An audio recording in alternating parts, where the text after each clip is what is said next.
Thank you so much for inviting me back. I'm always happy to be here. I think it's my fourth time now here at the Enfield Centre of Natural Health, and I'm always really happy to be here. I find it's a very friendly and open-minded audience, which is nice, and it's nice to actually be here in person rather than just be on Zoom, which seems to be my lot these days. I'm just always on Zoom rather than in person. So it's lovely to be here and to see you all on a Friday evening.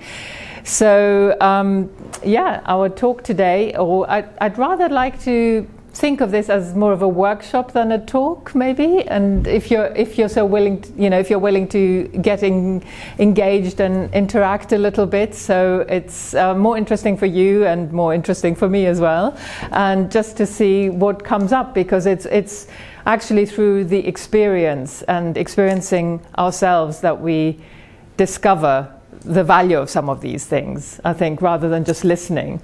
But yeah, so the topic tonight is Beyond Mindfulness, discover the practice of sustainable well-being. And it's a topic that's very close to my heart, and it's been brewing in the background for me for a long time. And I thought it's time to actually come out with it and talk about it and see what is the next step beyond mindfulness.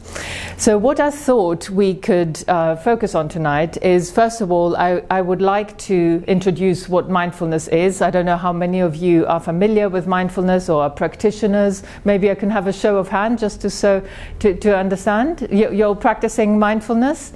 Okay, quite a few. And some might be completely new to the topic. Is that the case? Some people are not familiar at all with what mindfulness is. Okay, great. And some people might be meditating in other ways as well. Is that the case? Yep. Okay, so we have everyone present. So we'll look at the definition of what is called mindfulness, and explore some of the benefits and also the limitations of mindfulness. And then I would like to move over to the very important topic that Tim already mentioned, of sustainable well-being, which is very close to my heart, and it's something I think that we all want, really. And I will introduce you to the 4 aims of meditation. Why do we meditate? And we can really pinpoint 4 different objectives.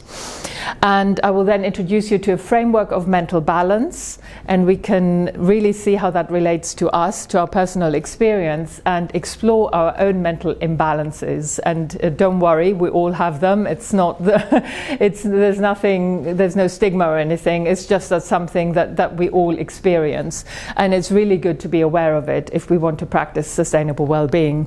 And we'll do a few guided practices, and there will be also time for discussion and question and answer, and anything you'd like to share as well. So I think it's appropriate to start with a little mindfulness practice, since that's what we're starting, what this talk is about. So if you like, just to come back to your body, to your seat, and take a moment to just connect with your experience in the present moment, intentionally bringing back the attention to this moment, right here, right now, and letting go of all the doing, all the busyness, whatever happened before this evening. Maybe you had a busy week and a hectic day. Just leave all the busyness and all the doing behind, and allow yourself to come back to this moment, right here, right now, of you sitting in this seat, being in this environment with all of us here. And now I invite you to really connect with your direct experience of what's here for you right now. And if you like, you can open your eyes and look around and just notice 5 different things that are present in this visual space for you. You can name them in your mind. It could be people, it could be objects, Just see if you can just notice 5 different things in the visual domain. And do so without immediately judging. Do I like this? Do I not like this? Is this pleasant, unpleasant? Just noticing. And then I invite you to drop into your body. You can close your eyes again if you like. And see if you can detect 4 different sensations. It could be on the surface of the skin, it could be inside your body. What can you notice? What is present for you in this realm of experience, in the tactile domain? And again, just noticing what's there rather than thinking about it and rather than judging whether you like it or not. Maybe it's pleasant, maybe it's unpleasant, but I invite you to just notice what's there in your direct experience rather than what you think about it.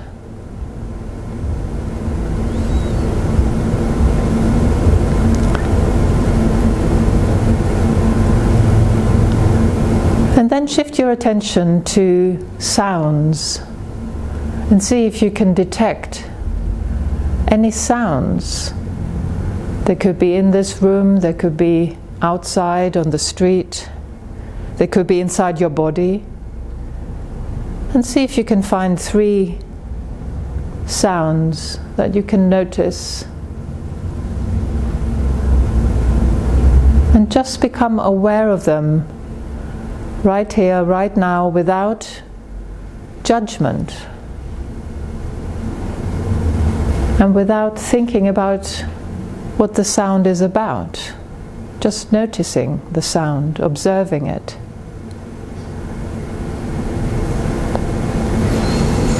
And then we move over to the 2 remaining fields in our sensory experience, that of smell and taste. There might not be very much to work with, but see if you can maybe detect 2 things that you can smell. Maybe it's a perfume or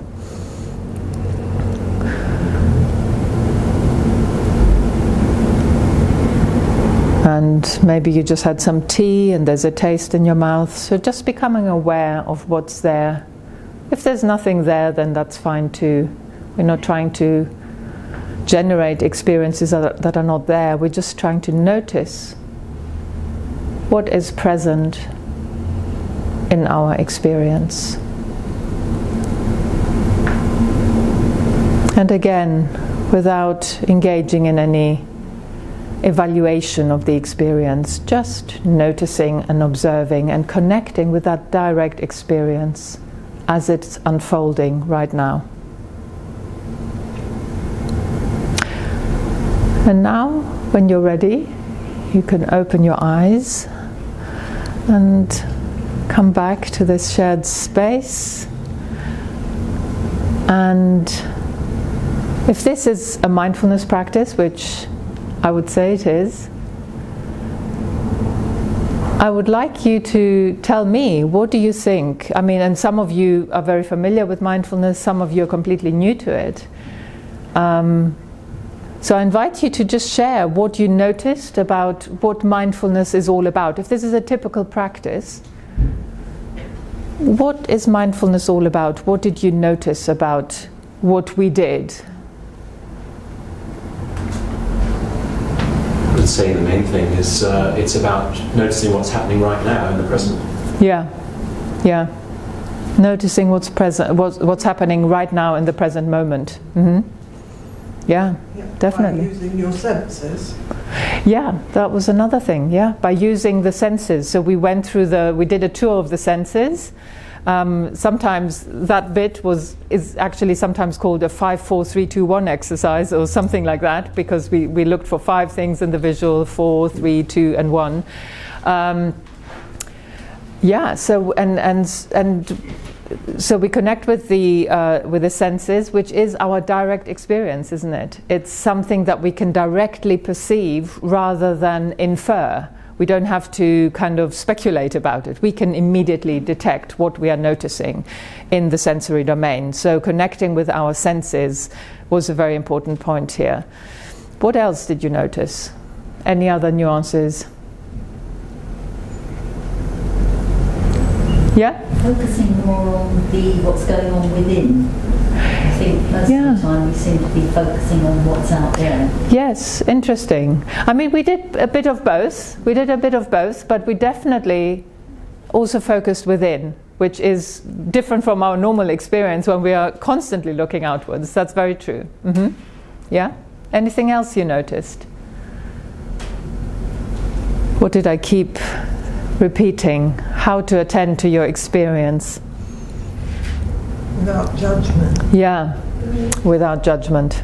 Mm-hmm. And what do you mean by that? What do you think I meant by that? What is your understanding of that word? There's nothing good or bad about it. Mm-hmm. Yeah, nothing good or bad, just refraining from judging everything, because that's what we tend to do, right? We tend to say, well, I don't like this, I don't like that, or I like this and I want more of this, etc. So yeah, this is pretty much what mindfulness is all about, right there in a nutshell. And I wrote these phrases down. I think you mentioned pretty much all of them. Well, it's intentional in the sense that we are intentionally paying attention to our experience. That's the first thing. Then it's that connection with our direct experience, which is our sensory experience, what we can directly perceive with our senses. It's present moment awareness, paying attention in the present moment to the present moment. And what about this one? Being versus doing. We didn't mention that, but was that part of it? In what way do you think that might have been part of it? We weren't actively doing anything with our bodies, it was all being. All being, yeah. I mean, if you think about it, it's what you said as well.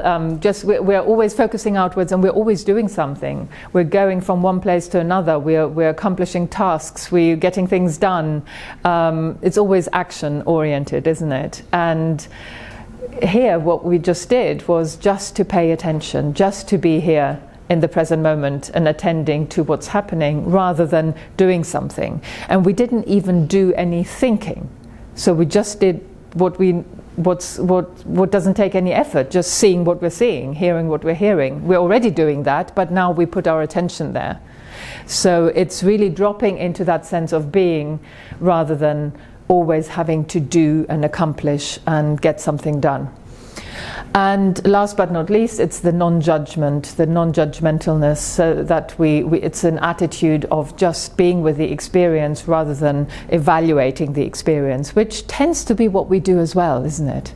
We tend to have an opinion about whether we want more of that and less of that, and the boring stuff in between kind of, it's neither here nor there. We'd like the good things, but we don't like the bad things. And that's what the non-judgmentalness is all about, that we're just refraining from judgment for the time being, and we're just kind of, we are with our experience as it is. So that's what mindfulness is. And Jon Kabat-Zinn, who is the father of mindfulness, he introduced mindfulness 50 years ago into the US medical system, actually. Introduced it, he took bits and pieces from Asian wisdom traditions and created mindfulness-based stress reduction, MBSR, and used it to help people who couldn't be helped by the medical system to deal with their chronic stress and chronic pain. And so it's been very successful, but this is like the last 50 years of this modern mindfulness movement. And he defined mindfulness as precisely what we've been talking about, the awareness that arises through paying attention on purpose in the present moment and non-judgmentally. And that's really the definition of what I call modern mindfulness, because there is another type of mindfulness from the ancient traditions, which actually has a very different meaning, not that much overlap, but I'll park that for the moment. I can talk about it later if you're interested. But this is the definition of modern mindfulness, and it is a very useful definition, and it has helped a lot of people. So it's got tremendous benefits. And just to share with you my own mindfulness journey, just to give you some flavor of where I'm coming from and why I'm now going into a next phase of my practice with this, is that I did my PhD many years ago and then went into investment banking, which was a very stressful job, very high-powered sort of front office job, and there was a lot of doing, a lot of achieving, and I'm kind of an overachieving kind of mindset, and so for me it was a really stressful experience, and this constant doing, constantly having to meet targets and getting somewhere where I hadn't been, which I hadn't accomplished yet, something that needed to be done. And so when I then left banking finally and trained as a coach, as an executive coach, leadership coach and facilitator, I specialized in emotional intelligence, etc. And then I came across neuro leadership, which is applied neuroscience for the leadership world. And in one of these lectures I was introduced to mindfulness through the tremendous benefits that it has for our mental well-being and the immense impact it has on our brain, both structurally, how it changes the actual structure of the brain and grows grey matter, etc., but also how the brain functioning is improved. And so I found that absolutely fascinating, and I didn't know anything about it at all. So I thought I'll explore that a bit more, and I came across some local classes and I started practicing, and I took to it like a duck to water, and I thought, this is it. I've been waiting for this all my life. And finally, I get it. I was in this rat race and in this, getting things done. And someone once said, a healer once said to me, you're always postponing your happiness. And I thought, oh, that's so true. And then mindfulness came along, and I thought, oh my God, this is the answer to everything. This is it, come back to the present moment, just be happy, just be here now, and don't always strive and don't always judge and don't always try to do something and accomplish something. And so it was a big transformation for me and a big revelation. And that's how I started practicing. I was so into it, so excited about it, that I thought I must study this more, and together with my other passion of neuroscience. And I went back, hence that photo with the mortarboard. I went back to college and did a Master of Science at King's College London on the neuroscience and clinical applications of mindfulness, and did that about 8 or 9 years ago, and then wrote this book, which I brought along if you're interested, where I sort of talk about all the different benefits for different aspects of our functioning, of emotional regulation and stress reduction and attention and greater well-being and all these benefits that mindfulness has. So especially, and also the brain changes that it brings about. So that's what this book is all about. So I was very happy with it, but I also started exploring where mindfulness actually came from, because this was a modern movement, but it was picked from some ancient wisdom, and I got more and more interested in that. And the more I explored that, the more I understood the limitations of mindfulness, that it wasn't going to be the answer to all things, and maybe that's obvious to all of you, but for me it was, it seemed like it had so many answers, but then the more I discovered where it came from and sort of recontextualized this practice that was taken out of that ancient context to be presented as a sort of secular approach, the more I realized, where it was lacking. And one thing I particularly realized was that, there's more to meditation than mindfulness. It's not synonymous. There are other meditative practices that we can be doing. And the other thing that started bothering me over the years as I was looking at the research on mindfulness, and there's so much research on the benefits and also some of the limitations of mindfulness, but I came to realize that it was used more and more as a blanket term to mean anything you want it to mean. Anything good It was like, be a bit more mindful. And it could mean, and I wrote down some, this was fun, I just wrote some of the things that we can associate with mindfulness, or that have been associated with mindfulness. Obviously being present, yeah, it's right there in the definition. Being aware, being self-aware, being compassionate, being self-compassionate, being kind, being wise, being spiritual, being considerate, being emotionally intelligent, and what we already mentioned, that it's synonymous, it's used synonymously with meditation. And so when a term becomes so overloaded and so overburdened with all these different associations, it starts losing its value. It's too much. It can't be everything to all people. Right? We can't, using the word as meaning compassion and using the word as meaning awareness or meaning kindness or being present, it's a very different use of the term. So I think it loses its value, and people are realizing that when they conduct research, that we have to differentiate practices which focus on compassion, practices which focus on mindfulness, practices which focus on something else. They're not the same practice. So we need to, it's like saying the word sport and meaning, ballet and weightlifting or boxing. They're completely different activities. So we need to differentiate. And I think we've come to that point where mindfulness is no longer as useful as it once was. So we need to get to the next step. And so, this is a bit small, but I'll read it out. So the reason I think that mindfulness is not enough is, here you can see the 7 attitudinal foundations of mindfulness, according to Jon Kabat-Zinn. I'm just going to read them out because it's quite small. Non-striving, non-judging, patience, letting go, trust, acceptance, and beginner's mind. All wonderful attitudes. I have no criticism. But they're limited, and they have to be seen in a certain context, and they can't be applied more widely, I find.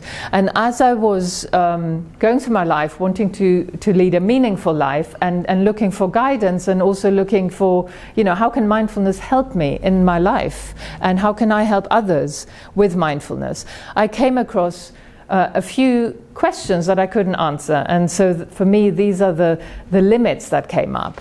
So for example, the first one, gosh, this is very small.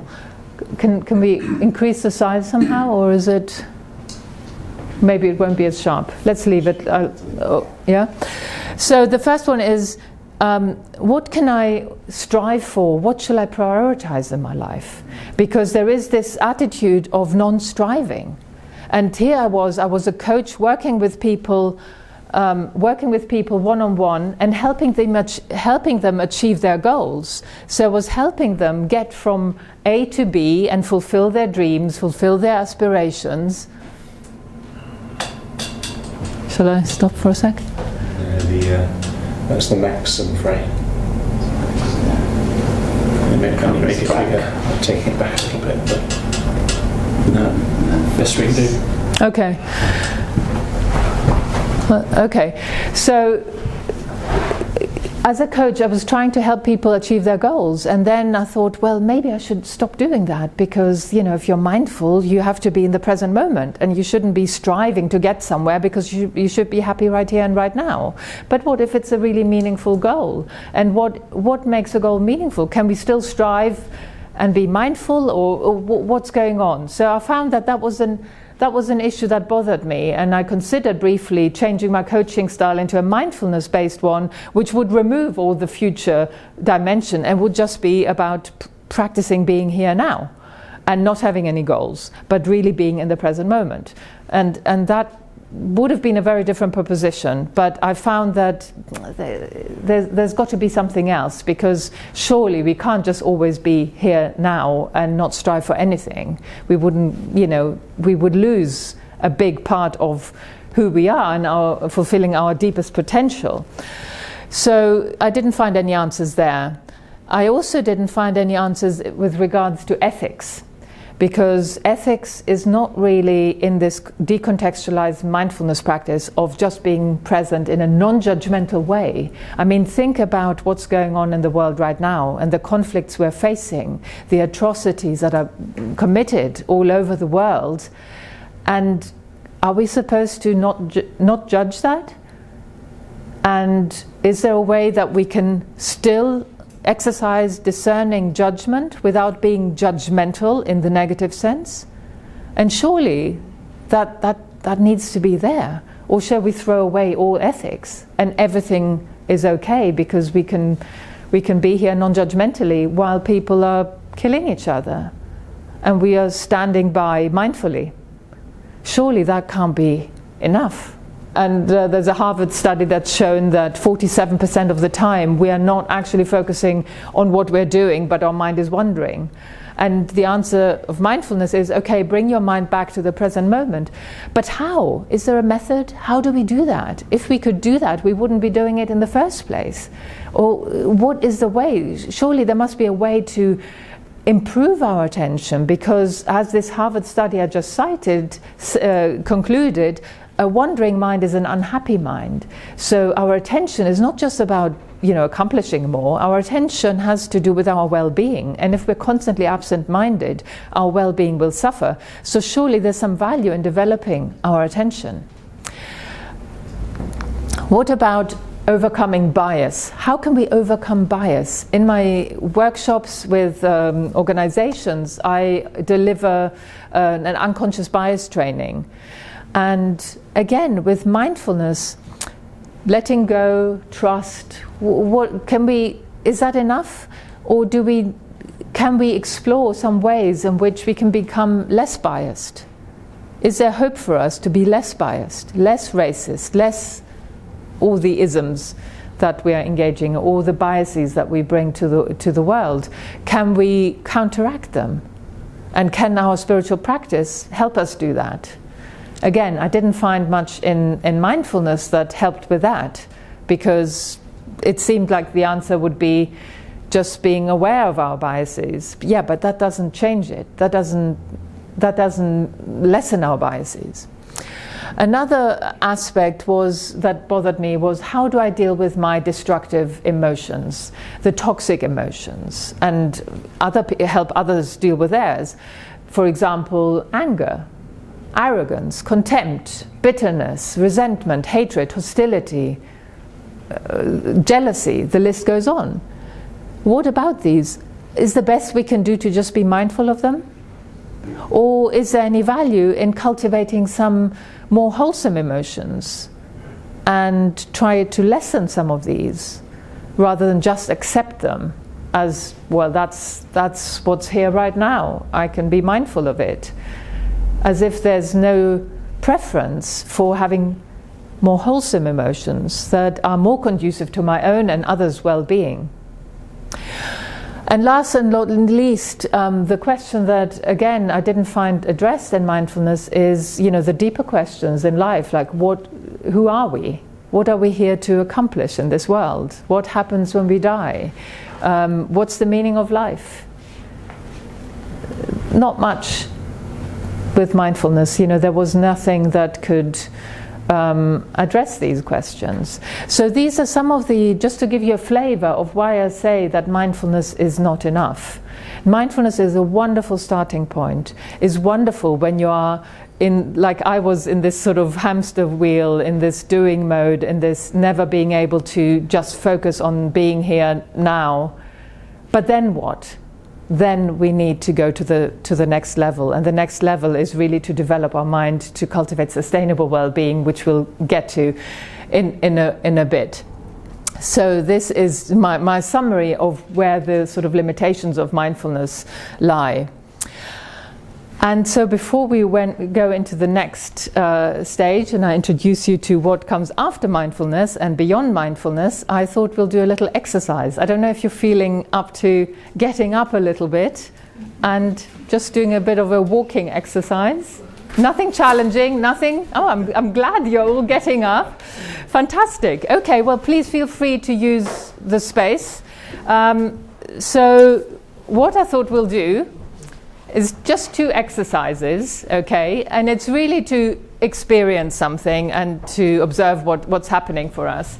So what I invite you to do is the first exercise is called the tightrope walk. a bit like that, but we don't have to go into a tightrope. So all I want you to do is kind of, it's actually very helpful here because we have straight lines that we can follow. So find yourself a little path of a straight line. Feel free to use all the space, and what I want you to do is just to place one foot in front of the other, very slowly, very consciously, very mindfully, and see what happens. Focus and concentration, and how you did that. Wonderful. And how was that, how did that feel actually, that having to focus in that way? What was how did it feel to you to have to focus? So it sounds like it was quite intense from what you just said. Well, personally, I have very poor balance, and I get embarrassed if people see that I have poor balance. So I felt. So there was a bit of unease. Yeah, I went really slowly. Yeah, that makes it harder, doesn't it? Down, yes. I started off wobbling. Yeah. And then I slowed down. And that was easier? Much easier. Okay. And also you said that when you realised you could do it, you felt happier. Yeah. Right. There was quite a lot of emotion involved. So that's interesting. So when you could do it well, then there was, you felt happier. Yeah. Fantastic, interesting. And judgment about not doing it well. Right, right. And how did you work with that when that came up? Well, I just thought I could do it better. So you forgot the non-judgmentalness. Yeah, that went out the window. Well, at least you didn't judge yourself for judging yourself, because that can happen then, right? That we say, I shouldn't be judgmental, then I'm judging myself for being judgmental. But interesting. So you noticed that came up as well. Mm-hmm. Great. Anything else that you'd like to share? What were the challenges that you encountered? Yeah? Well, we discussed and we sort of like set ourselves a problem. Yeah. And the more you focused on it, the harder it was. So we sort of like eased off focusing on it and just relaxed more. Interesting. We relaxed more and just did what we were going to do. Yes. It seemed to go easier. Wow. It seemed to go easier. So it wasn't a problem. Yes. It was just something, it was like a feedback. Feedback. Feedback. Yes. And then learning how we had to stand, how we had to bend our knees rather than keep dead stiff. Right. The stiffer you were, the harder it was. You made yourself more flexible. Right. The easier it was. Interesting. So there was a whole feedback loop that helped you adjust to how to tackle it. Right. And the more the focus was experienced as it sounds like it was a bit stressful. Initially, yeah. And then when you start looking inside yourself to work out what you need to do, then it took the stress off. And yes. Did it. Right. And what you said before is that there was some ease that you introduced to make it, to relax into it, that helped you with that. Since you relaxed and realised you weren't judging yourself. Right. Interesting. Yeah. Okay. Wonderful. Anything else that we haven't mentioned? I put down concentration. Concentration? Yeah, you need to concentrate when you move one leg in front of the other leg, then the other, the opposite, the other way as well, and going forward as well. And how did you experience that? Yes? And if you don't concentrate, you lose your balance easily. If you don't concentrate, you lose your balance. And how did it feel to concentrate? Because a few people found it quite intense or stressful when the concentration had to be so, strong. How did you experience it?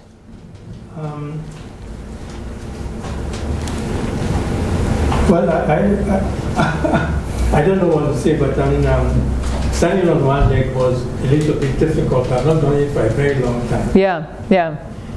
Something I've not done, well, not standing, but standing and walking on one leg, forward. Something I've not done for a very long time, which meant I had to think back, as to what I have been doing in the past, in terms of moving forward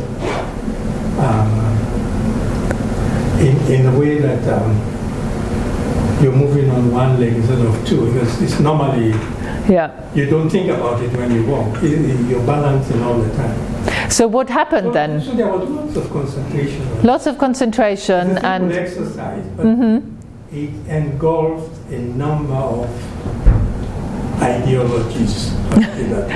Yeah, there's more to it than that it initially sounds like, right? That's right. And what did you do then to adjust to the challenges that you experienced?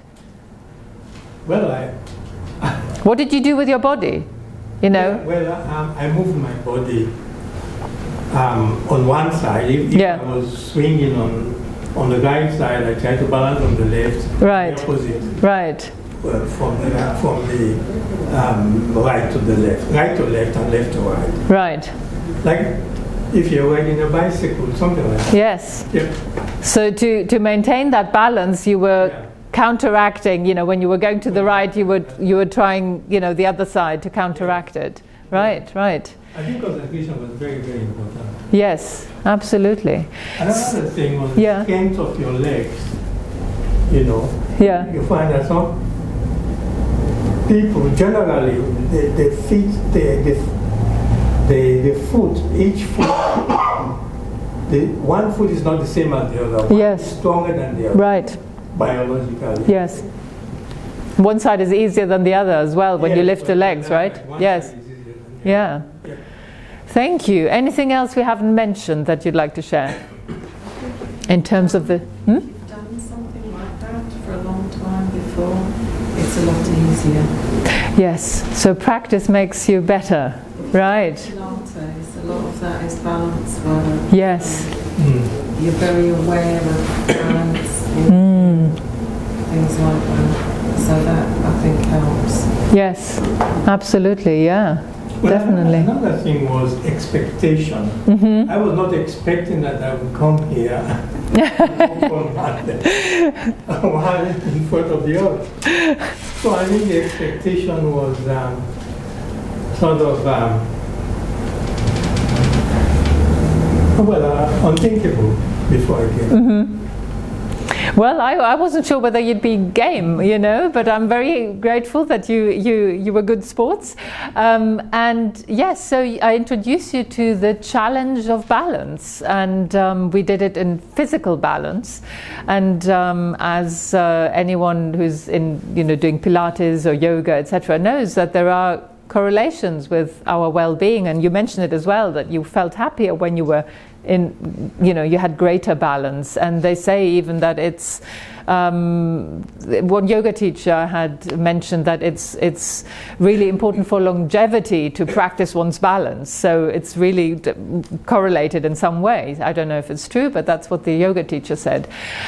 So physical balance is really important for our well-being, and in order and what you, I think, experience and what you were sharing is what's important, I think, is you mentioned the ease, the relaxation. Because when you were too focused and too concentrated, then it was more stressful, it was more intense, it was more difficult. So you had to ease into it. And you got the feedback from your body, from what your body was doing, and had to adjust, had to address it. And when you note, I saw a little bit of that going on, which shows that, when we lose our balance and we go into one side, we then counteract it by trying to address the other side, etc. So in order to find balance, it's really about identifying the different extremes and then treading the middle way. It's almost, let's not fall to the left, let's not fall to the right. Let's continue walking in the straight line, and we'll find the middle way by identifying what it's not. And this is a very important concept also when we move on to mental balance, which we will do in a moment. So this was just to introduce the concept of balance, which is very important and it's very relevant to what we're going to talk about in terms of sustainable well-being. But what I'd like to do first is for you to kind of brainstorm, and you can get back into your same groups and discuss what does perfect balance look like for you. And what I mean by that is, I've got a few pictures here to kind of kick it off, but anything that comes to mind for you, like a metaphor, a phrase, a word, an image, something that for you exemplifies perfect balance. It could be physical, it could be mental, whatever you want to do. Just be a little bit creative. Anything that comes up for you, find a metaphor, find a phrase that for you exemplifies perfect balance, because I'd like that to be a kind of your takeaway for this evening, something that you can remember, you know, your metaphor, your phrase, your mantra, it could be an image that comes up that for you kind of sums up what perfect balance is all about, and maybe how it feels, and what would you look like if you had perfect balance. I don't just mean physically, just, you know, metaphorically as well. So if we just spend a couple of minutes just brainstorming, let's come back. Although I hate to break up the chatting, it sounds like your creative juices were flowing. So I'd love to hear what you've come up with. Yeah. I don't like the phrase perfect balance. Okay. Because I don't like, the word perfect to me is not really something I really look for. I think if you try for perfection all the time, I'm not sure you'll really get to where you want to be. So I struggle with the idea of perfect balance. A good balance, something that sort of encompasses other people, helps other people, but an idea of perfection. That's interesting. Yeah, I didn't make that connection, but of course, and also Pilates, meditation, swimming, Pilates, all of it on the same day. Great. If you can. Different people. Great, fantastic. Any other suggestions and ideas? Yeah, we had a lot of metaphors, didn't we? Sitting up straight, doing gym on a beam, and for me, I'm from Cornwall, so it was surfers standing up on a board, having balance and poise and stability no matter what, really. Yeah, lovely. Yeah, fantastic. That reminds me of a quote by John Kabat-Zinn, you might know it. You can't stop the waves, but you can learn to surf. So that goes quite well with your image there. Wonderful. Anything else? I think nature is perfect. Nature, yeah. Not man-made. Yes. You know, natural sounds, bird sound, not the sound of car horns and people shouting. Yeah. That to me is perfection. Great, wonderful. Also to go into a park and see the beautiful autumnal colours at the moment. Yes, it is beautiful. Yes. One particular tree that is so straight and beautiful that I try and sort of draw on its energy, really. Yes.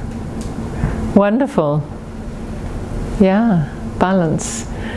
Okay, good. Well, thank you for all your contributions. And so do people agree with the perfect? Is that a bit, does that trigger the kind of perfectionist idea, which wasn't really intended, but you know, what would you prefer?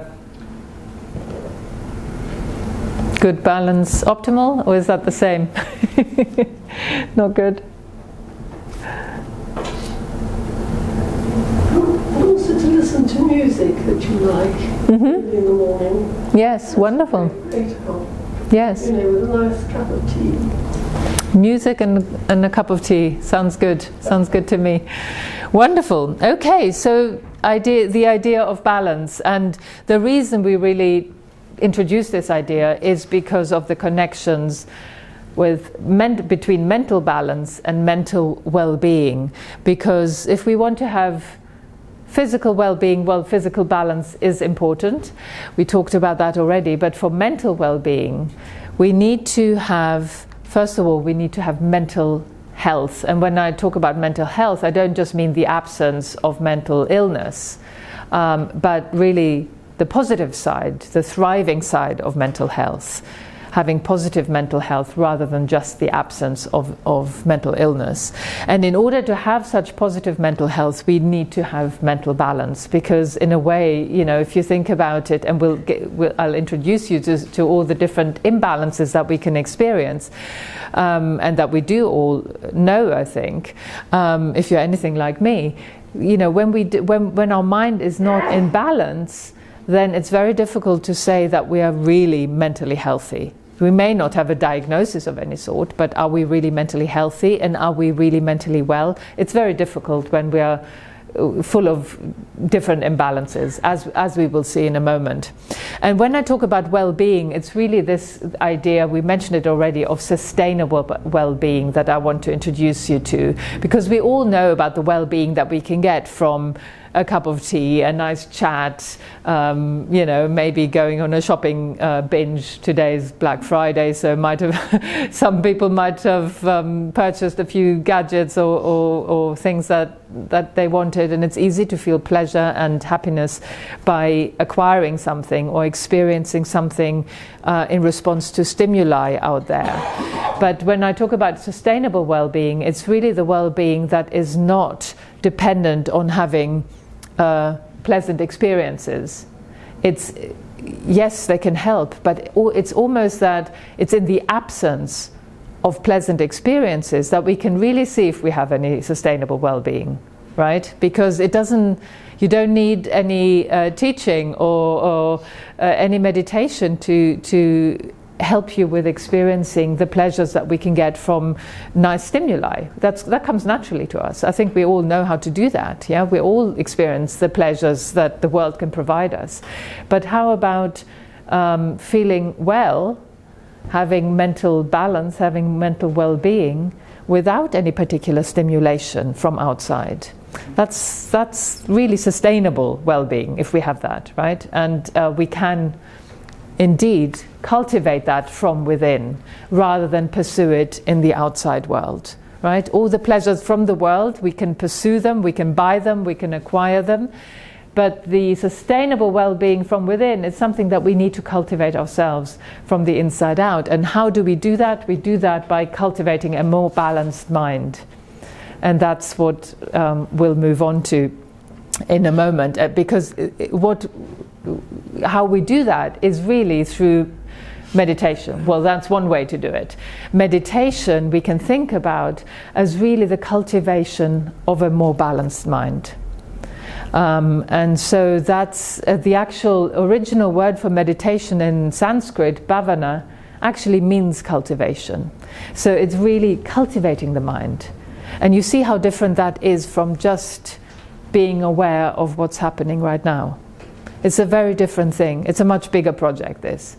But it's a project that can help us with cultivating sustainable well-being. And that's the true potential of meditation, to cultivate sustainable well-being rather than relating to the experience in a more mindful way, which is a great start and a good thing to do. I'm not dismissing it, but I'm saying there is more that we can do. And when we tap into the real potential of meditation, it really helps us with creating greater mental balance and then greater sustainable well-being. And so I would like to do a practice with you, a guided practice, and I call it the 3-step rebalancing practice.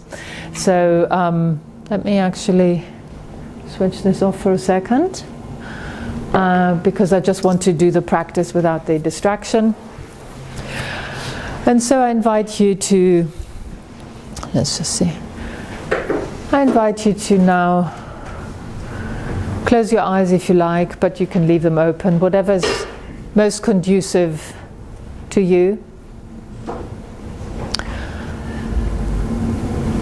And find a comfortable posture, sitting in your chair with your feet flat on the floor, uncross them if they're crossed, and straighten up your spine. If you like, you can sit away a little bit from the back of the chair, but if it's more comfortable like that, just lean back, that's also fine. And letting your awareness drop down into your body, metaphorically speaking. We've been engaging in a lot of conceptual talk, and now it's the time to let go of that and let your awareness come back into the body, connecting with the tactile sensations where your body is in contact with the chair and your feet are in contact with the floor. Becoming aware of the sensations of solidity and firmness, where your body is in contact with the chair and the floor. And now letting your awareness spread throughout the entire field of the body, from the soles of the feet to the crown of the head, just being mindfully present with everything that arises in your experience. Noticing the different sensations and really dropping into a non-conceptual mode of being present with this field of sensations, which are also non-conceptual. They don't have any names or labels attached. They're just sensations in a field of awareness. So being mindfully aware of the different sensations, sensations of solidity and firmness, but also of moisture in your mouth, of temperature. There may be some areas in your body that feel cold, some are warm. And also the sensation of movement of the breath,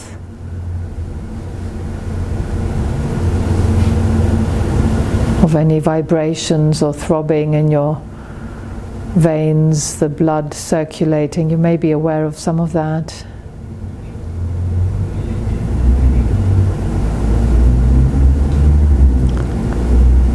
And becoming aware of any areas where you're experiencing maybe some tension or constriction in the body.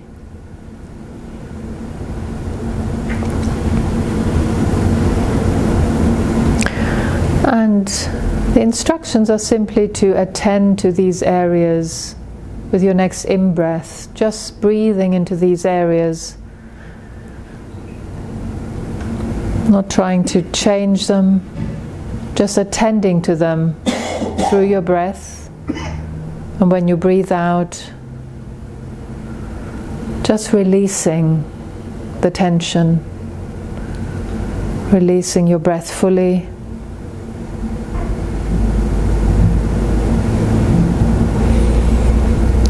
Relaxing more and more deeply with each out-breath. And so we settle our body in a state of ease, of relaxation, of comfort.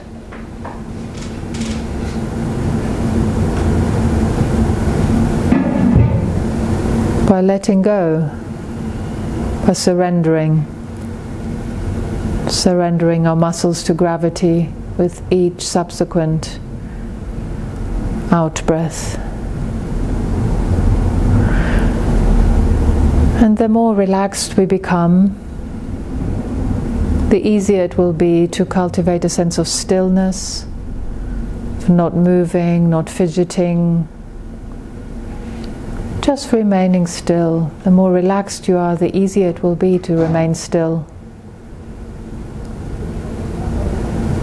And also cultivating a sense of wakefulness, of alertness in your body. Maybe by lifting your sternum slightly, sitting a little bit more upright, if that's comfortable. And letting your breath flow in and out effortlessly. Your belly expanding with each in-breath and relaxing with each out-breath. And so we settle our body in a state of ease, of stillness, and of vigilance, cultivating a dynamic equilibrium in our body. And on that basis we move to the breath, letting our breath flow in and out effortlessly, relinquishing all control over the breath, which we can influence, but the invitation here is to let your body breathe without intervention, without interference, without preference, surrendering your ego and letting your body breathe as it knows best. So if your breath is long or short, deep or shallow, just let your body breathe without interference. Like we breathe in deep dreamless sleep, which is the most restorative type of breathing we do in a day. And if you notice that thoughts come up, as they will, thoughts, memories, mental images, on your next in-breath and with your next out-breath, just let them go. Just breathe them out, let them disperse like the autumn leaves in the breeze, without forcing them, without banishing them, just acknowledging them and then letting them go with the next out-breath. Breathing out all the way to the end, releasing and relaxing more and more deeply into the present moment. And your breath will find its own natural rhythm, balancing your nervous system and releasing the turbulence of the conceptual mind. And then on the basis of the body and the breath, we now move on to the mind and embark on settling the mind in its natural state of relaxation and ease. And we do that by releasing all the thoughts of the future and the past, all our cares and concerns, our hopes and fears, and letting our awareness come back to the present moment, hovering in the immediacy of the present moment in stillness, not being directed outwards to what's happening outside, not being directed inwards to what's happening in our mind, but just remaining in the present moment, just being aware of being aware, being still. And as awareness comes to rest in the present moment, we become more aware of the clarity and luminosity of our awareness, which is the capacity for things to appear in our awareness, to become aware of things. This is what enables our awareness of everything. It's the natural clarity of our awareness. So we now settle our mind in its natural state of ease, of stillness, and of clarity, a balanced state. And thoughts can come and go, but we don't need to get involved with them. We can remain relaxed, still and clear, aware of what's happening, but without getting carried away with it. And so it's this state of balance, of body, of breath and of mind that we can cultivate we can connect to in any moment. We can learn it well by experiencing it, by knowing how it feels to be relaxed, still and clear.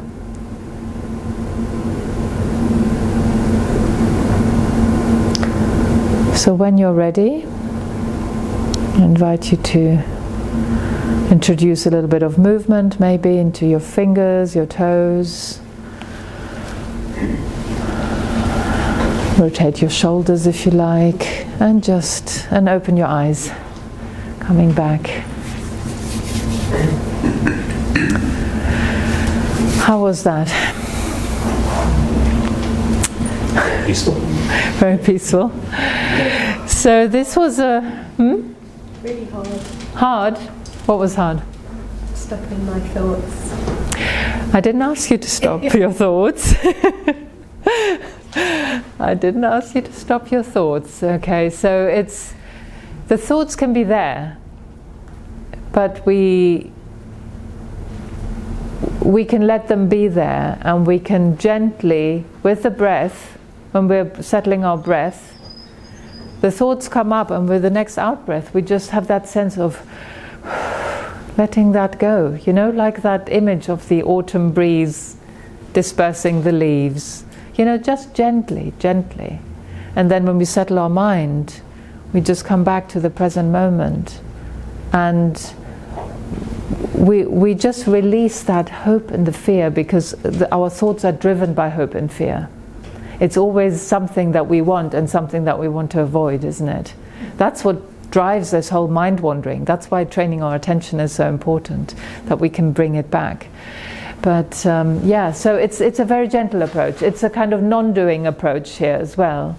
But it's the balance that we were trying to cultivate here, which was the balance between the relaxation, the stillness, and the clarity or the vigilance. And interestingly, it's what you actually mentioned in the physical exercise that we did earlier.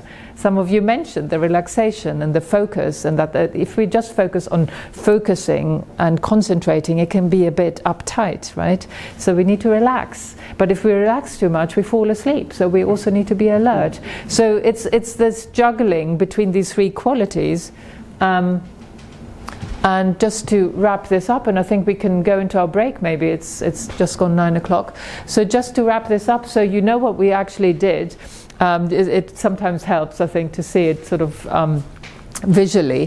First we relaxed the body, and we brought the body back into the natural state, not this agitated, frantic state that we're normally in. Being relaxed, being still, and being vigilant. So relaxed, where is it? Summed it up, relaxed and alert at the same time. That's the balance, right? Not too relaxed, not too alert in the kind of frantic way. So we're balancing, and that gives us the stability, right? And then the breath, what we did there, we let it flow.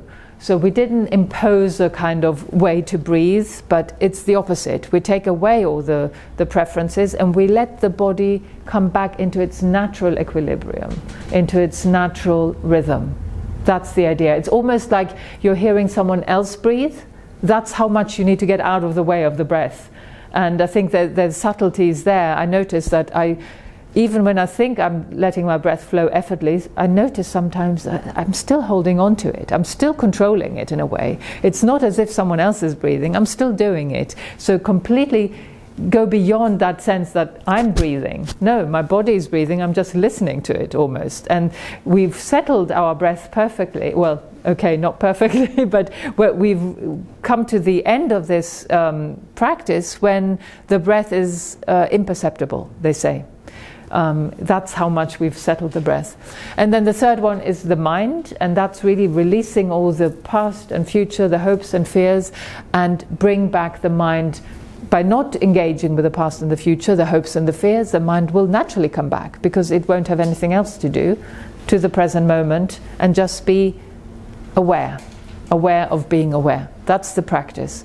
And it's really a rebalancing practice, because we're navigating between relaxation, stillness, and then the clarity or the vigilance, both in body and mind. So that's why it's a balancing practice. And it's an introductory practice you can do before you do anything else. You can do this practice. You can learn to do it in 3 minutes, right? Once you're connected with it, you know how it feels to have the body balanced, the breath flowing naturally, and the mind balanced. You can do it very quickly. It can become a real, like a reset in between activities. So with that said, I'll release us into the break. So for the rest of the evening, I wanted to introduce you to the 4 keys to a balanced mind. So this is a framework of what mental balance actually consists of. Because we can, it's a nice term, but what does that actually mean? What does a balanced mind look like? And there are 4 components, and this is based on a framework created by my meditation teacher, B. Alan Wallace, who really identified the 4 key areas of our mind in which we can train to create greater mental balance. And these 4 areas are also strongly, they have strong explanatory power in terms of explaining why we suffer, why we create suffering, and also build the foundation for well-being, for a type of sustainable well-being. So let's look at what these 4 areas of the mind are. The first is conation, or we're trying to develop greater cognitive balance. Conation is a word that probably nobody knows. I've never been in a situation where people know what conation means. Conation really describes the faculty of desire, goal, motivation, priority, intention. So the volition, sometimes it's called. It's really that the faculty of desire and intention, let's say. And so we can cultivate greater balance in terms of what we aspire for, what we desire, what we intend to do in our motivation. So we can, and I will explain how we are out of balance in this area in a moment. But so this is the first area. The second one is cultivating attentional balance. And this is really about being able to have an attention that is focused on the desired object. And we already talked about how that can feel sometimes when we are not really focusing well. The third one is cognitive balance, and this is about our ability to perceive reality accurately, objectively, without distorting it, without bias. And the fourth one is emotional balance, and this is all about having healthy, wholesome emotional responses. So these are the 4 areas that we train through meditation to be better balanced, right? So conation, attention, cognition, and emotion. And in these areas we experience a lot of imbalances, and we can be imbalanced in 3 different ways. We can have a deficit, or too little. We can have hyperactivity, too much, or we can have a dysfunction. Let me explain in more detail. So if we're going back to conation, so this faculty of desire, intention, and intention, we can have cognitive deficit, which means that we have too little desire.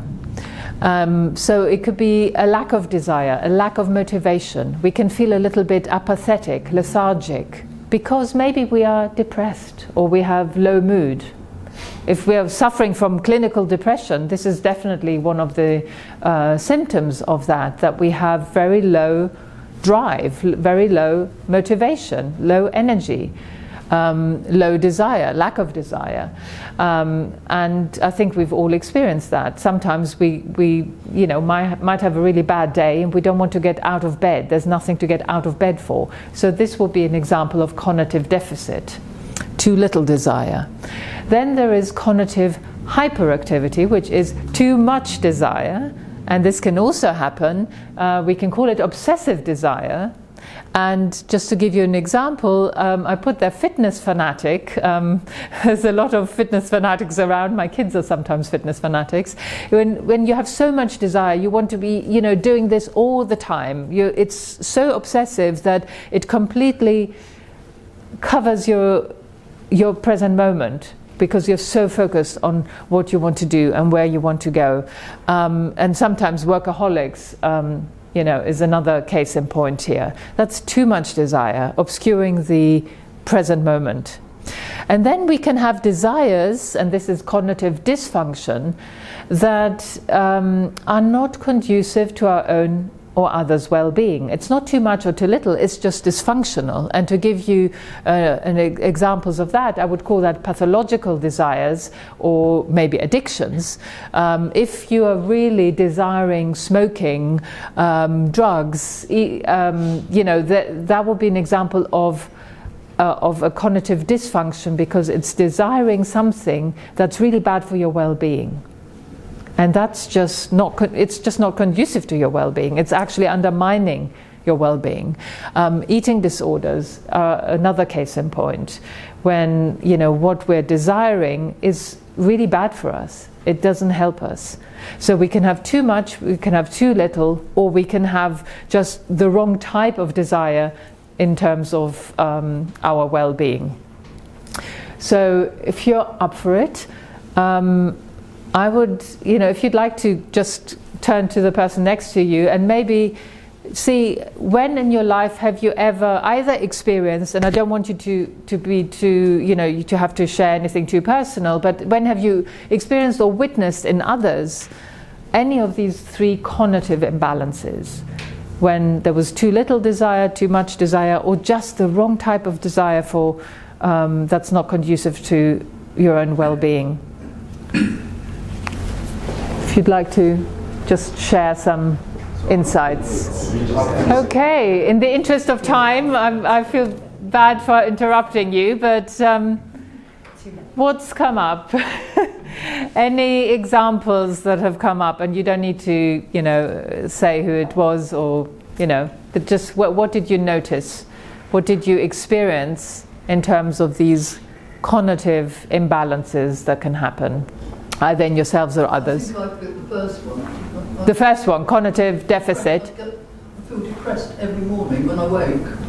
I'm depressed at my, it's awful really. Horrible. And you have to sort of get over that to get up. Right, and then it subsides during the day? Not too bad once Yeah. I go to the bathroom. Yes, so it's just in the morning before you get up, and then it kind of, So if you okay. get into it, the day's gone. Yes, yes. Could be, Yeah. the day's gone. Yeah, thanks for sharing that. So that would be a clear example of cognitive deficit. Any other examples that you've come up with? Well, I joined the MPhil Croquet Club a few years ago, and you find some people get so into the activity that they want to play all the time, sort of with some hyperactives. They're very obsessed, They're obsessed. Yeah. Are they obsessed with winning? Yes. Yeah. So you lose the fun of playing with it.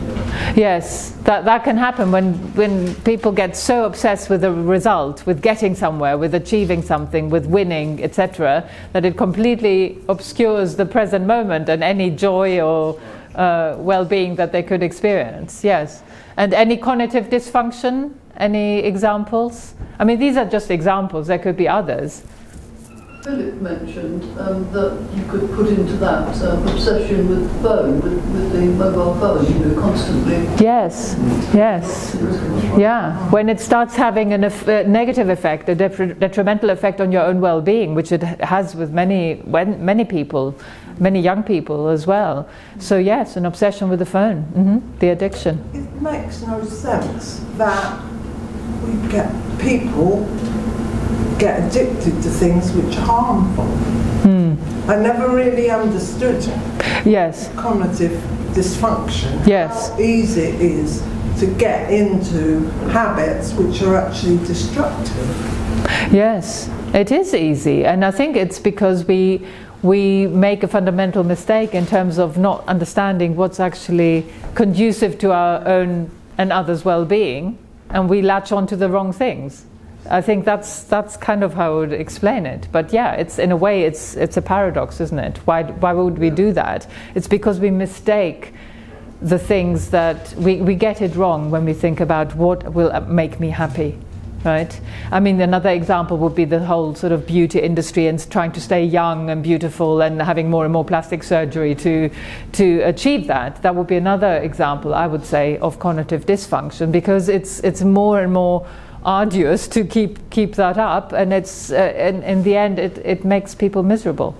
So that's the cognitive imbalances. And once we've identified the cognitive imbalances, then we can find what is actually balanced, and we'll get to that.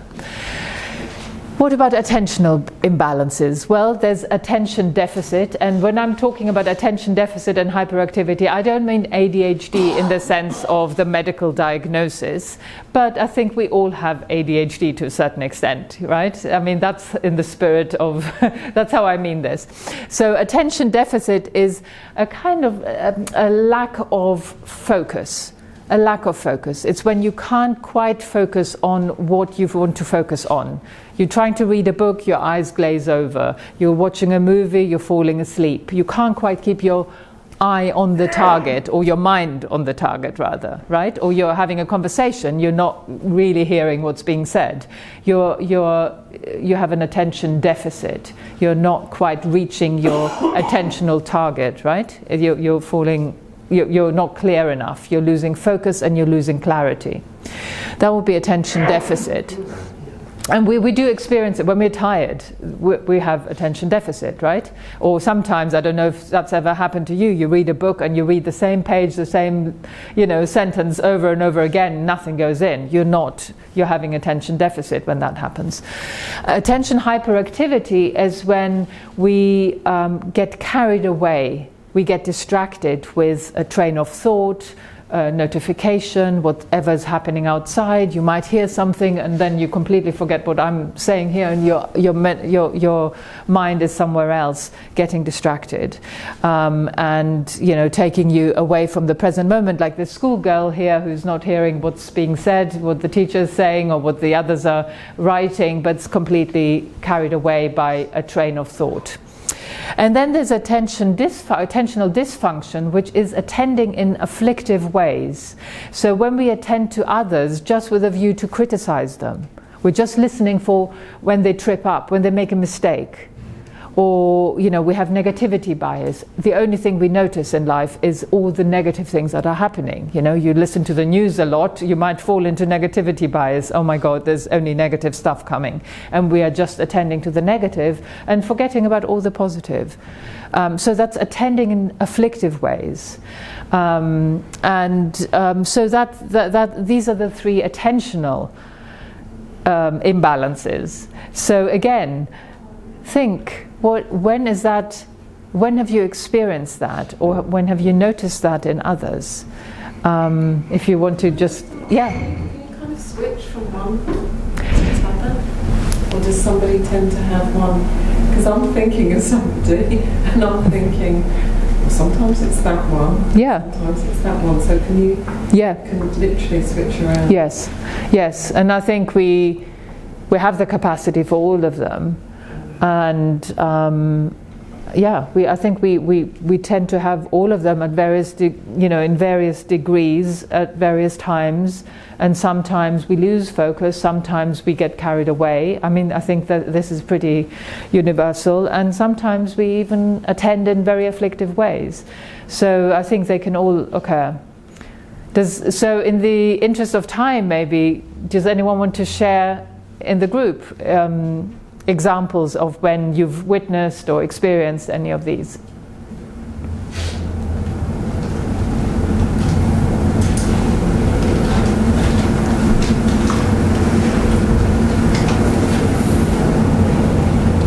Nobody's fallen asleep watching a movie lately? I have.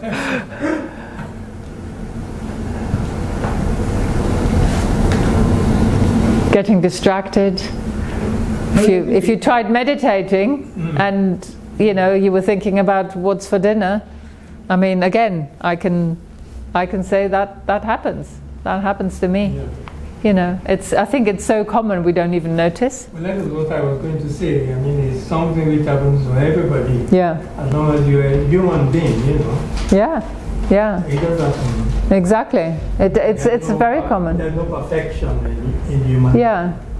But we can train it, and that's the whole idea of meditation, is actually to train these capacities that we have for attention and the other three. Okay, and then cognitive imbalances, and this is about how we perceive reality. So we can have a cognitive deficit, it's a bit small again, when we don't see something that's in plain sight. And I don't just mean visual. I mean, we don't recognize what's there presented to our awareness. We have a blind sight or blind spot, not recognizing fully what's there, as in this optical illusion there. And this is something that, again, happens when we are blocked by biases and we can't recognize certain things, even if they're presented, even if they're obvious to other people. We just can't see it because we are blocked in some way, and that will be cognitive deficit. Then there is cognitive hyperactivity, when we are projecting something onto reality that's not there. So, for example, if you see someone frown, let's say I saw someone frown or yawn in a workshop I was doing, and I would think, oh, they really hate my workshop, they're really bored, but they're just tired, or they thought of something, or it's just their expression. So it's that they call it attribution bias. When you're projecting something onto reality that's not necessarily there, right? That's projecting. Deficit was not seeing something that is there. Right, and then when we conflate the two, when we end up with cognitive dysfunction, which is a distortion of reality in our perception of reality, and that comes about by these two, the combination of cognitive deficit and cognitive hyperactivity. And here you can see this thing, which is a coiled rope, and you might mistake it for a snake. And that will be an example of cognitive dysfunction, because in the first instance you have the cognitive deficit. You can't quite recognize it as a rope, and then you project, because you're full of biases and fears, so you project your fear and you think, oh, that must be a snake. So you are you're imposing onto reality something that's not there, that it is a snake, and then you're confusing the two, and then you end up with this distortion when you think, oh, that's actually a snake, whereas it's just a rope. And how often do we do that? That we completely distort what's happening. Because first we can't recognize what is there, then we impose something that is not there, and then we confuse the two, and we end up with a distortion of reality, and we can call it bias. And bias is, again, something I think we all experience, we all have, to varying degrees. So when have we experienced anything like that? Who wants to share anything that comes to mind? So stereotyping, is it a kind of cognitive dysfunction? Stereotyping, yeah. Yeah, do you want to say more? Well, you see someone and you go, oh, here we go again. There's probably a burglary going to happen tonight in this area. Yeah. When in fact they might be really good people. Yes. They're not thugs or thieves or anything like that. Yes. Just because of the way they look. Or yeah. Exactly. So you're superimposing something onto what you see that's not really there. You're right. You're attributing something that's not there, and that, yeah, great example. Great example. Any other examples?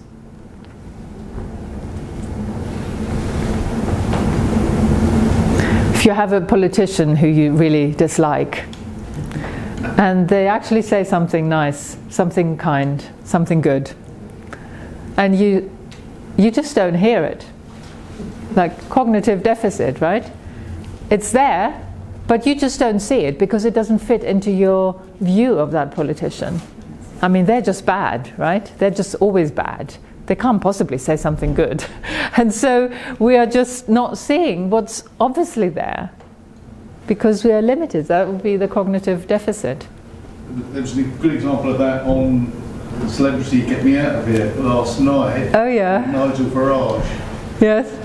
The young TikTok lady or whatever, YouTube lady, he was trying to explain to her that he wasn't against immigrants coming in. She just didn't want to listen. And in the end they just shook hands and agreed to disagree. Oh. But it was so obvious she wasn't going to listen to what he said. He was trying to explain himself. And it was so obvious what was going on, and you put a name to it now. So oh wow, interesting. Yeah.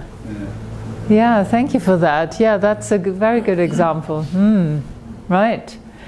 So now we can, once we have the labels, the words for it, we can find, we can detect it in our experience much more easily. And so the last one is emotional imbalances, which I think we are much more naturally aware of.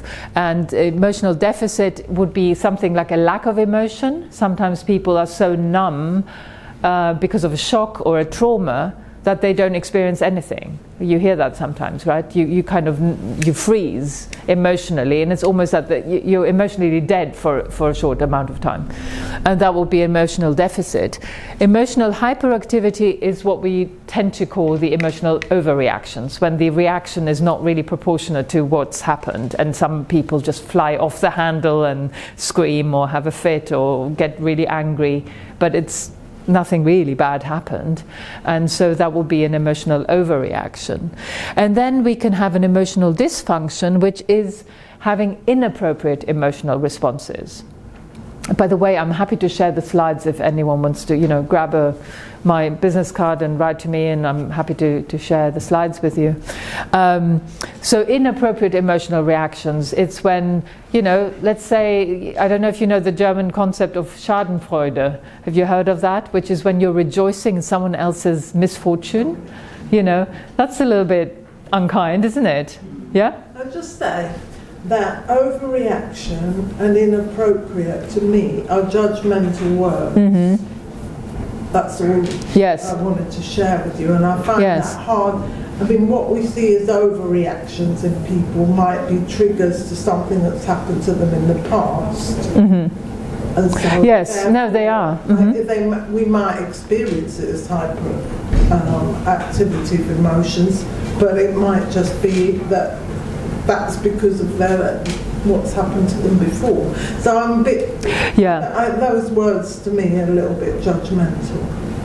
Yeah, well, I mean, that's why I mean, which I consider that mindfulness, in the sense of this non-judgmental awareness of what's here, doesn't serve us. Because sometimes, if someone had a hysterical fit of anger right here because I said something that reminded them of something that happened to them, yes, it would be understandable, but it would still be inappropriate, or it would still be an overreaction, because it wouldn't be in relationship, it wouldn't be in keeping with what I said, right? Do you see what I mean? So it's not that we don't understand or we can't feel compassion and we don't want to understand and help that person. But when people have overreactions, it is because they had something happen to them. So we're not judging them, but we are describing the behavior, and behavior can be more or less appropriate. And that's just the way, I think that's just, I don't think it's a judgmental thing to say that some things are more appropriate, like insulting someone or being rude to someone. They might have their reasons for doing it. So I'm not trying to decontextualize it. There are reasons, and there are reasons why people behave in certain ways. Absolutely. But there are still behaviors that seem inappropriate, in a certain context where there's a certain level of courtesy or there's a certain level of, civil behavior, and some behaviors may fall outside of that. So that's what I was saying. For me, that's not being judgmental, because I'm not judging that person. I'm not saying this person is bad. What I'm saying is this behavior seems out of proportion with what actually was said. You made an innocuous comment and someone actually was really upset, or really, yes, it's because they have previous experiences, which we can understand, but their behavior is still out of proportion. Do you see what I mean? So it's not about judging the person, but it's about looking at the behavior and seeing, is this behavior, can we exercise discerning, can we have sound judgment without being judgmental? And I think that's what I'm trying to get to here. That is, it's not really judging the person, it's looking at the behavior and saying, this behavior wasn't really warranted by this trigger. And it shows me. And I think that's where, in psychology, every time we have an overreaction, definitely, and we don't judge or condemn the person for doing that, but we're looking at the behavior and saying, well, this is actually not, it's in no relationship what's appropriate right now, right? So that's what I'm trying to say here. And inappropriate emotional responses, in the sense that if someone is in pain, you don't laugh at them. That's kind of, maybe we can agree that that's not really appropriate. But yeah, there might be reasons for why they're doing it, but it's still not appropriate. But the person needs help, not judgment. Yeah? So just coming to the conclusion, how balanced is your mind, and how balanced is my mind? I asked myself that, having been introduced to 12 different imbalances in these 4 areas of our mind. There's 4 key areas of where we can be more or less balanced. How balanced is our mind? And we can all kind of reflect on that.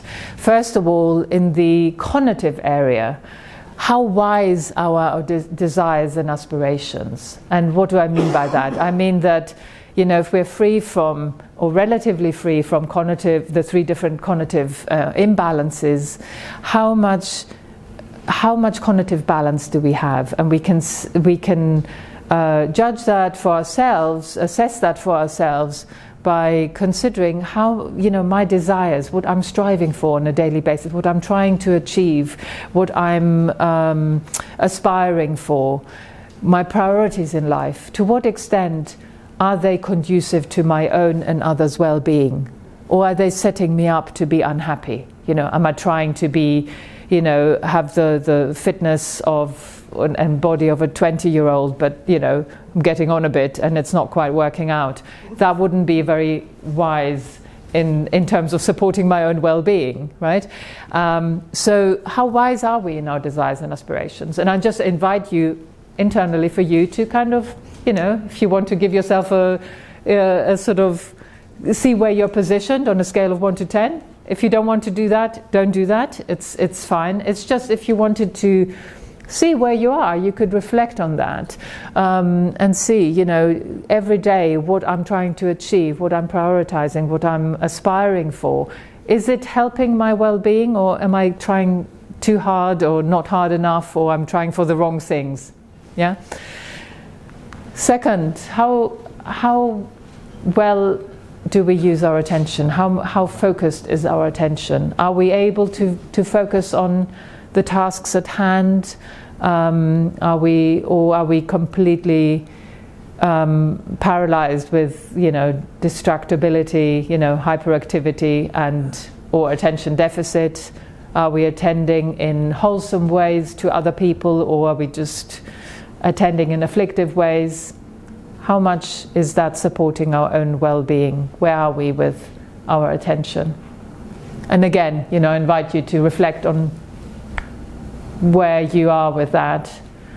And then, how unbiased is our perception of reality, of other people, of ourselves, because we can be biased against ourselves. And that would be the cognitive balance. How accurate is our assessment of what's really happening, or are we just overlaying our prejudices and projecting them, or not seeing what's in plain sight, or mixing it all up? Where are we with that? How balanced is our cognitive balance? And finally, how much emotional balance do we have in,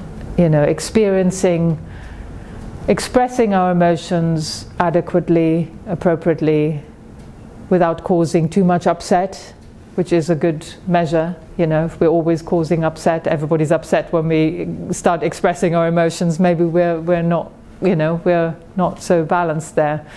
And how happy do our emotions make us? So what is our emotional? What's the level of our emotional balance? Do we have healthy, wholesome emotions, or do we have emotions that are eating us up inside, which is a clear sign that they're not really in balance? So these are the 4 areas of the balanced mind, and I think it's something that, whether we meditate or not, this is useful for our own mental health and well-being to be aware of. And by understanding the 3 imbalances that can occur in each of these 4 areas, we can see what the extremes are. And just as we did with the physical, we know we don't want to fall this way, we don't want to fall that way, we want to keep going on the right track. So that's how we can identify what a greater balance would look like. And so these are the 4 areas, having wise aspirations, having focused attention, unbiased perception, and this emotional balance. These would be signs of having greater mental balance. And all these can be practiced with through meditation and through targeted practices. So as we are wrapping up, and before we give some time for questions, I wanted to, I'm just going to skip this, hang on. I wanted to share with you one free resource I have, which is this practice of the 3-step practice we did earlier. I have a little mini online course on that, which is free. It takes about 72 minutes, and you can do it in, as long as you can spend as long as you want on it. So if you take your phone out and you point your camera to it, it will take you to the website, and there you just put your email address in, and you can have unlimited access to this short course where I unpack this practice of the 3-step practice, and I give some, so yeah, you've got it, perfect. Would you be able to email this to me? I can email, yeah. If you and please give me your email addresses if you want to stay in touch, and grab my card as well. So yeah, if you can't take a photo, but otherwise if you can take a photo, it'll take you straight to the website, and you can do that practice again. All right. Okay. Did it work? Thank you. Great. And the last thing I wanted to say is that I'm launching a new course which is going to be called Beyond Mindfulness in the new year, and it's a hybrid course that is going to be partly, there'll be online resources, as I always do, which is nice because people have unlimited access to the materials and to the practices, guided meditations, and me on video explaining things. But also have weekly, it's an 8-week course, and there'll be weekly Zoom meetings of, coming together, discussing the content, and doing a meditation and inquiry process together. But I was saying in the break that if there's interest in this area, I'd be very happy to actually hold it in person. So if there's even a small group of interested people, I'd be very happy to come here once a week for 8 weeks and hold it in person. So we can discuss it if there's interest.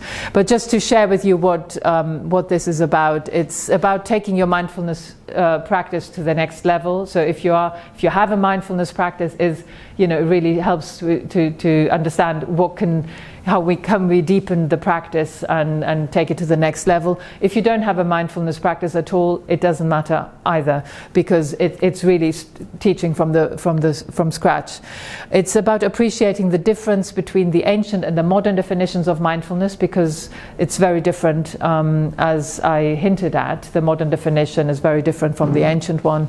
It's about understanding the deeper purpose of meditation and what it can do in our lives in terms of helping us with sustainable well-being. You will learn 10 traditional meditation practices which tackle all the 12 imbalances that we talked about. And it's about cultivating the power of introspection, really learning to observe one's mind and really becoming familiar with it. And it's about developing the 4 dimensions of mental well-being that we just learned about. And it's also helping us to monitor where we are with the practice. If something is changing, how it's changing, because there are measures, tried and tested measures, and it's not about achieving anything. It's about just knowing where we are, where we're at, and what our practice is showing, rather than just being without guidance. So this is what I'm launching in the new year. So let me know if you're interested. Give me your email addresses. I can keep you posted. And if there is a small group here, I'd love to come back and do it in person with you, and you'd still have access to the online stuff. And with that said, I'd like to bring my part here to an end, and I'm very happy to stay for any questions, any comments that you might have, and just wanted to thank you very much for your engagement, your interest, your openness, and I'd love to hear if you have any questions. So thank you very much from me.